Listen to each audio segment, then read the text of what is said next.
Oke, kelanjutan pada saat rancangan raga diumumkan.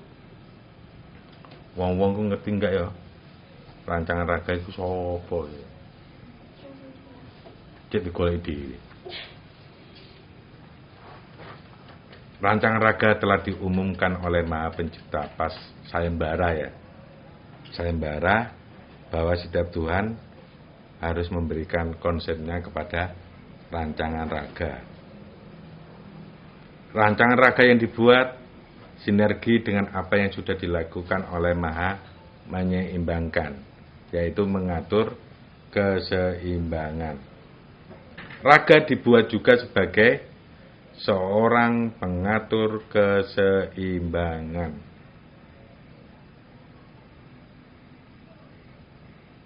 Berarti nek kamu gak seimbang, kok bisa diatur keseimbangan. Atau datang kepada raga itu kemungkinan uripmu menjadi seimbang, atau mungkin malah berantakan. Hah? Maha Menyeimbangkan belum mempunyai rencana baru, melainkan akan melanjutkan pekerjaannya yang masih berjalan. Kepada tim yang telah dibentuk oleh Maha Menyeimbangkan dan Maha Pencipta akan dibentuk miniaturnya oleh Maha Menyeimbangkan. Apa miniaturnya?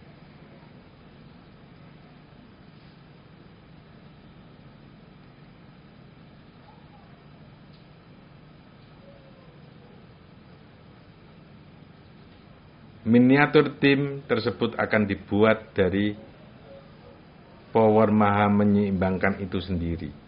Selain power, bagian diri tim tersebut akan dimasukkan ke dalam miniatur yang telah dibuatnya. Jadilah mereka sebagai tim khusus atau tim inti pengatur keseimbangan pada rancangan raga. Kemudian diuji coba. Oh, berarti raga kena ya, ada pengatur keseimbangannya ya. 10 orang itu. Hah? Ya 10 orang itu ya. Uji coba miniatur tim tersebut berada pada rancangan raga. Jadi uji coba miniatur tim tersebut berada pada rancangan raga. Berarti nang jero ya. Ya. Jadi ketok raga gak seimbang ngono, enes nyeimbangno. Wingi bari diabetes 517 ya, diseimbangkan lagi menjadi 164. Baruno diunggahno meneh, baruno didukno meneh. Iku perbuatane yang menyeimbangkan ta iku.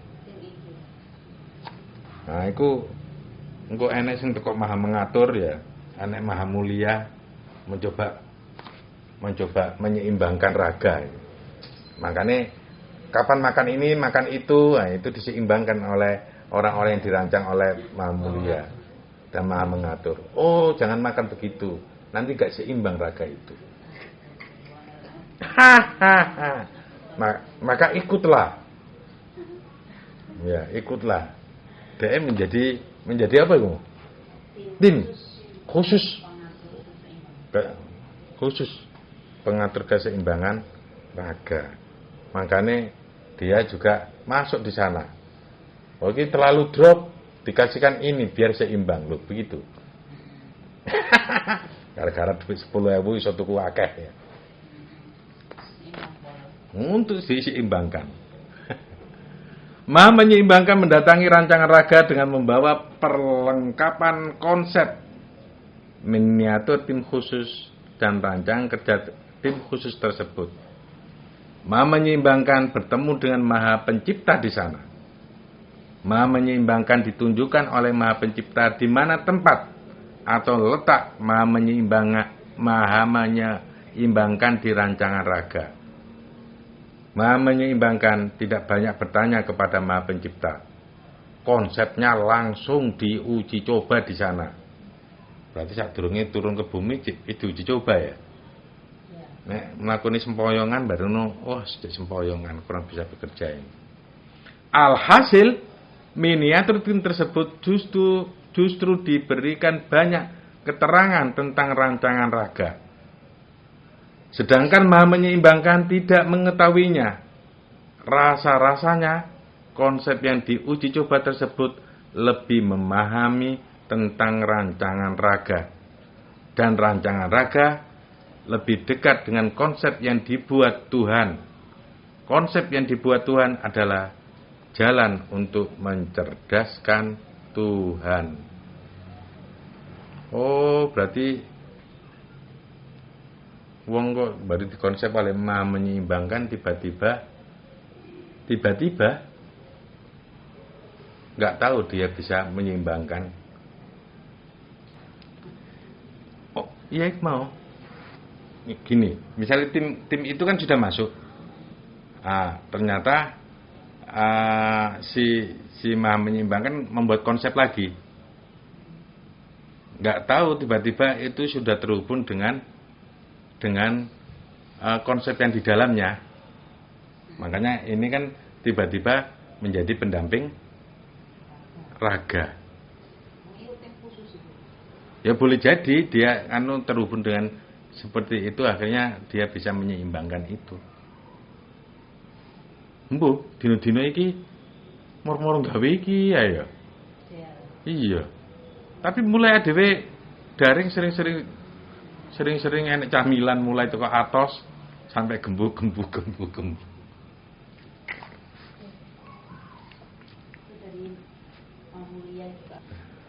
Malah rancangan Maha Menyeimbangkan yang punya tim khusus itu malah lebih paham tentang rancangan raga malahnya daripada Maha Menyeimbangkan itu sendiri.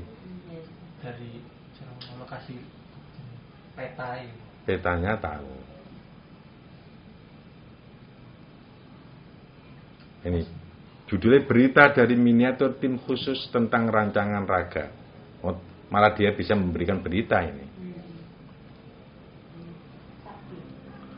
Kami telah diberitahu oleh rancangan raga atau sosok di balik rancangan raga.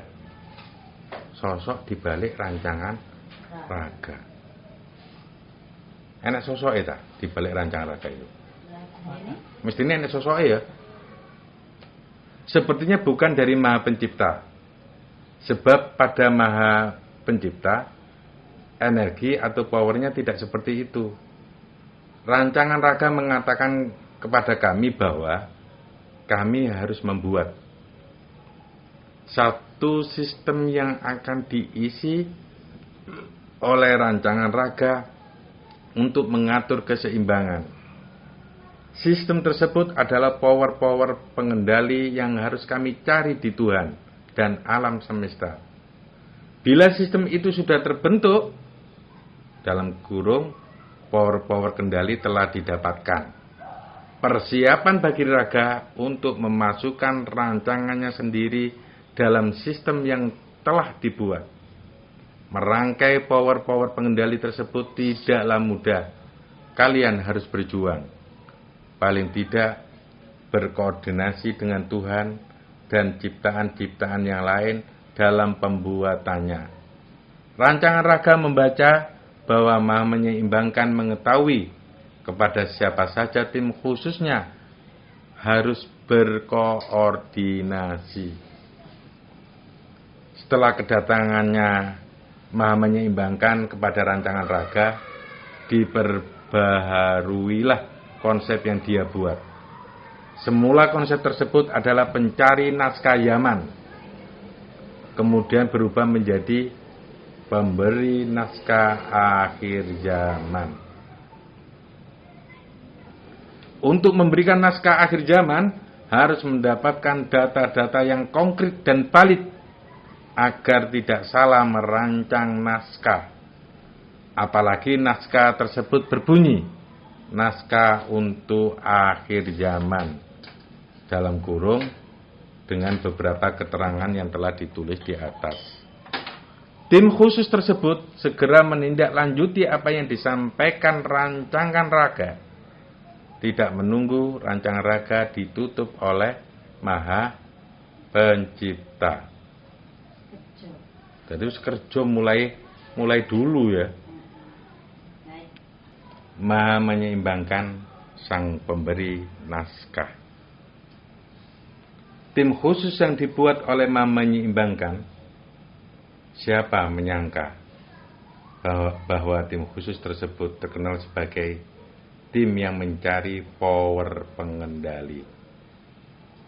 Banyak yang membantu menunjukkan tim khusus tersebut di mana terdapat power pengendali di alam semesta.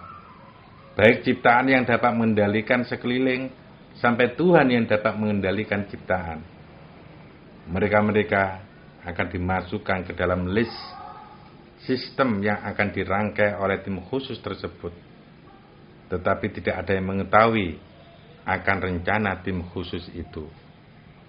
Sedangkan Maha menyeimbangkan berpikir arah-arah ke depan rancangan raga terhadap tim khususnya. Jangan salah, bila para Tuhan juga masih perlu meraba-raba tentang rancangan raga.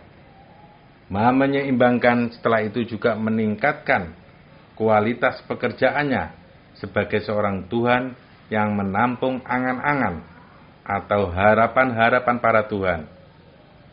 Dia membuat inovasi, memasukkan naskah atau dalam kurung keinginan-keinginan yang belum tercapai ke dalam power keseimbangan. Sehingga harapan-harapan yang terjadi nantinya tetap bisa diseimbangkan. Ada beberapa Tuhan, dalam kurung tidak banyak, yang mengetahui pekerjaan Maha menyeimbangkan sebagai penyedia power keseimbangan yang berhak diisi oleh harapan-harapan Tuhan yang lain. Mereka, dalam kurung beberapa Tuhan tersebut, memberi julukan kepada Maha menyeimbangkan sebagai pemberi naskah. Pemberi naskah diartikan bukan sebagai Tuhan yang membuat naskah, melainkan Tuhan yang memberi fasilitas masuknya naskah. Sama halnya dengan miniatur tim khusus untuk rancangan raga, juga dibekali power keseimbangan yang telah diraciknya bersama dengan power-power pengendali yang lain di alam semesta. Maha menyeimbangkan menyebut rancangan raga pemberi naskah di akhir zaman. Maha menyeimbangkan pernah mendatangi wilayah akhir zaman. Sayembara rancangan raga pula diberikanlah keterangan bahwa rancangan raga datang sebagai tanda akhir zaman. Maha menyeimbangkan merasa perlu menyediakan banyak powernya untuk diisi untuk akhir zaman. Banyak naskah yang akan diterima nanti rencananya akan diolah tim khusus bersama dengan Maha menyeimbangkan di dalam rancangan raga. Hingga rancangan raga akan mengetahui banyak naskah yang telah diterimanya. Semakin banyak naskah yang masuk ke dalam rancangan raga, maka sistem akan semakin bagus terbentuk.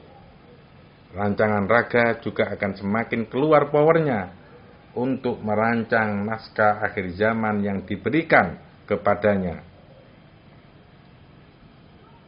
Miniatur tim khusus Maha menyeimbangkan mencari tahu banyak hal tentang persiapan-persiapan rancangan raga. Apa yang akan diisi oleh rancangan raga tentang naskah yang akan diberikan kepadanya adalah hak atau privasi untuk raga itu sendiri. Seperti halnya yang disampaikan sebelumnya, siapapun yang ingin mengetahui tentang naskah rancangan raga, maka mereka perlu menyesuaikan dan membaca apa yang sedang dipikirkan oleh raga. Angel ya. Berarti kepingin tahu apa yang dipikirkan oleh raga, sering ketemu raga, sering ngobrol sama raga. Maka kamu akan banyak tahu apa yang dipikirkan oleh raga. Atau kalian mencoba membedah raga dan mencoba menganalisa apa yang kalian alami di sana. Melalui miniatur tim khusus yang dikirim kepada rancangan raga, kemungkinan kita semua untuk mengetahui naskah yang akan ditulisnya tim khusus tersebut adalah kami. Sing jumlahnya 10 itu ya. Perkembangan naskah. Naskah-naskah sedang dikumpulkan. Naskah-naskah sedang disiapkan. Penilaian-penilaian masih diumumkan oleh kejurnalisan Tuhan.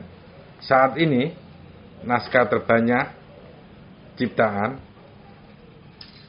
titik 2 menguasai dunia. Selain itu mempunyai tandingan melepaskan dunia. Persentase ciptaan yang ingin menguasai dunia sebanyak 69%. Sedangkan yang melepaskan dunia sebanyak 31%. Naskah terbanyak ciptaan. Naskah terbanyak Tuhan. Bersatu dengan ciptaan. Menemui ciptaan. Dan ciptaan menerima dengan baik kedatangan Tuhan. Iki rodok rumit. Bersatu dengan Tuhan, menemui ciptaan, dan ciptaan menerima dengan baik kedatangan Tuhan. Terus ketemu Tuhan kadang-kadang tidak menerima dengan baik Tuhannya. Itu naskah terbanyak Tuhan. Naskah terbaik saat ini masih belum terbaca, sebab naskah-naskah tersebut sedang dikumpulkan kepada pemimpin di akhir zaman. Tim khusus rancangan raga sedang menemani pemimpin akhir zaman untuk menentukan naskah terbaik. Naskah rancangan raga.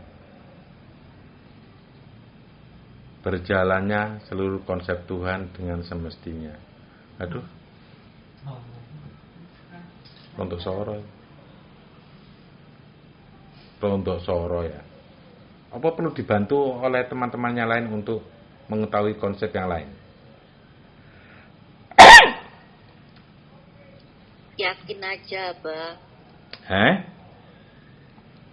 Yakin aja, Abah. Yakin aja. Ya. Ini masih terus digali. Nah, ini mau naskah rancangan raga. Berjalannya seluruh konsep Tuhan dengan semestinya.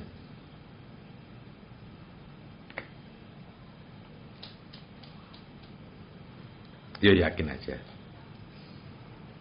Manut. Pengaruh naskah di akhir zaman.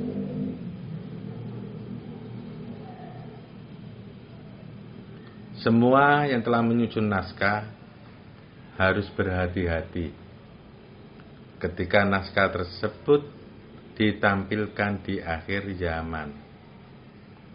Sebab naskah di akhir zaman harus berhadapan dengan rancangan raga, bukan berhadapan dengan naskah rancangan raga. Mengapa demikian? Rancangan raga yang bekerja dalam pembuatan naskah di akhir zaman dilindungi oleh seluruh konsep Tuhan yang ada di dalamnya.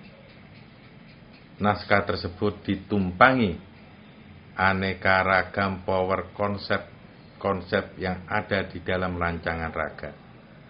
Jika terdapat sebuah naskah yang melenceng dari power konsep raga, maka konsep raga akan berjalan dengan semestinya. Pembanding naskah kepada raga sama halnya menunjukkan bagaimana perkembangan pembuatan naskah yang dikirim kepada raga. Apabila Tuhan terkirim naskahnya kepada raga, raga akan menghitung ulang sampai di mana kesiapan Tuhan untuk ikut serta menjadi pelaku yang akan ditulis dalam naskah rancangan raga. Termasuk ciptaan yang mempunyai pola yang sama dengan raga juga akan ditulis dalam naskah rancangan raga. Para pemain tersebut dipekerjakan mulai dari sekarang. Tentu, raga akan mencari dan memainkan pelaku-pelaku yang tidak pernah lelah untuk berkarya dan bekerja. Iya, ada sekarang lagi ngamati itu.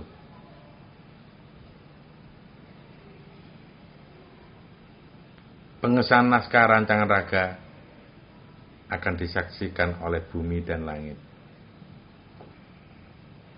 serta panglima yang membawai bumi dan langit.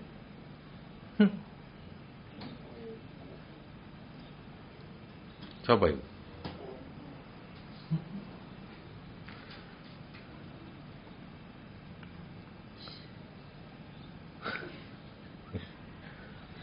Bumi dan langit mempunyai fasilitas untuk merasakan perkembangan yang ada di raga. Raga sebenarnya adalah misi yang ada di dalam bumi dan yang ada di langit. Saat naskah tersebut disaksikan oleh bumi dan langit, naskah-naskah yang telah dikumpulkan di dalam rancangan raga seluruhnya akan menjadi naskah terbaik, sebab para Tuhan dan para ciptaan telah terbenahi. Mereka mau membenahi diri. Kami sebagai konsep pemberi naskah akhir zaman sebenarnya tidak ikut serta menyusun naskah. Kami hanya menyediakan sistemnya. Bahan-bahan yang harus kami cari, kami sudah hafal di mana saja ke tempatnya. Sebagian dari kami sudah mempunyai gambaran sistem tersebut. Kami melakukan simulasi-simulasi sampai rancangan raga mengatakan bahwa sistem ini yang diharapkan olehnya. Tugas kami dikatakan selesai. Kemudian kami akan mengawalnya.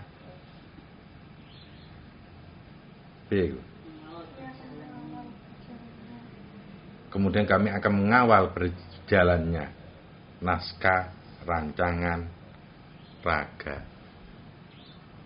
Slide selesai. Ini termasuk misteri. Keterangan pembaca. Setelah selesai membaca sedikit penjelasan tentang pemberi naskah akhir zaman, pemonitor kemudian mendekati kami.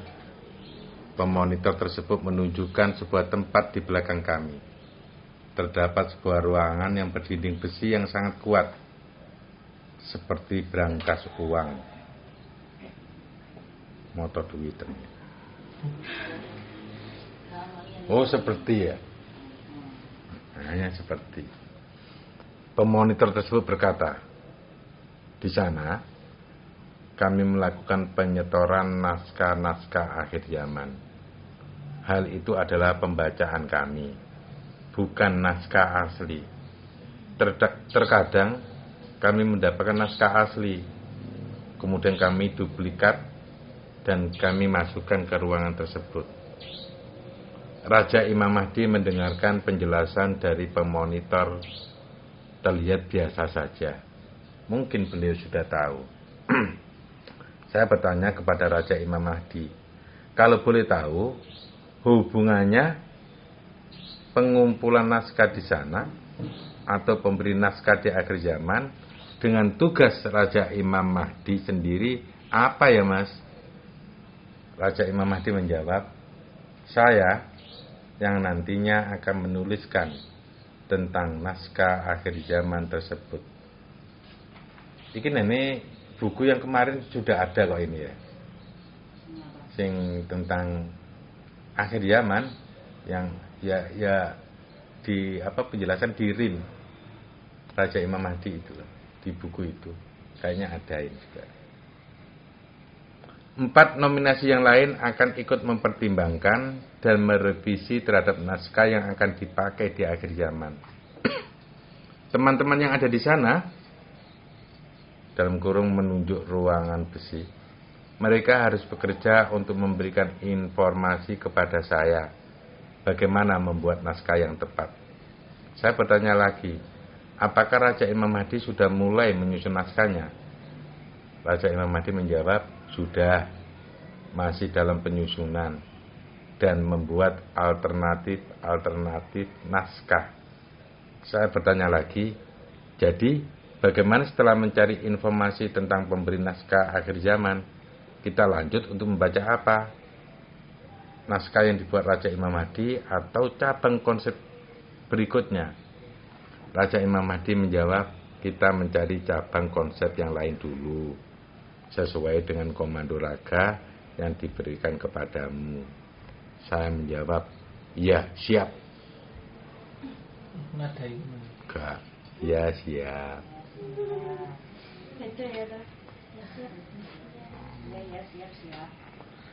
Ya beginilah. Memang tidak perlu saya jelaskan banyak. Kadang-kadang yang nonton ini ada yang protes, baca aja nggak perlu ada penjelasan. Ya sudah, tak baca aja. Tapi maaf kalau sempat menjelaskan mungkin salah ya. Ya begitulah. Ya ini sahabat-sahabat semua, ya mudah-mudahan ini menjadi referensi untuk sahabat-sahabat semua. Mari kita berpikir bahwa akhir zaman tidak harus diakhiri dengan kehancuran-kehancuran, tapi kalian bisa memberikan naskah akhir zaman itu dengan sebuah kedamaian, dengan sebuah kerinduan, dengan sebuah kesejahteraan. Tanam pola ini di pikir kalian, maka kalian membuat naskah akhir zaman terbaik untuk Tuhan. Ketika manusia bersatu berpikir ke arah sini dan Tuhan juga memberikan naskahnya, maka ini akan kedepannya dunia seperti yang kita bayangkan. Jangan pernah membayangkan kehancuran, jangan pernah membayangkan kebobrokan di akhir zaman. Bayangkan akhir zaman penuh keindahan, bayangkan akhir zaman penuh dengan kedamaian, bayangkan akhir zaman penuh dengan kesejahteraan. Maka kalau ini terjadi, maka akan terwujud. Kerusakan ada di tangan manusia, kebaikan ada di tangan manusia. Silakan kalian memikir sesuatu yang baik. Jangan rusak dunia ini dengan perbuatan-perbuatan kalian. Wassalamualaikum warahmatullahi wabarakatuh.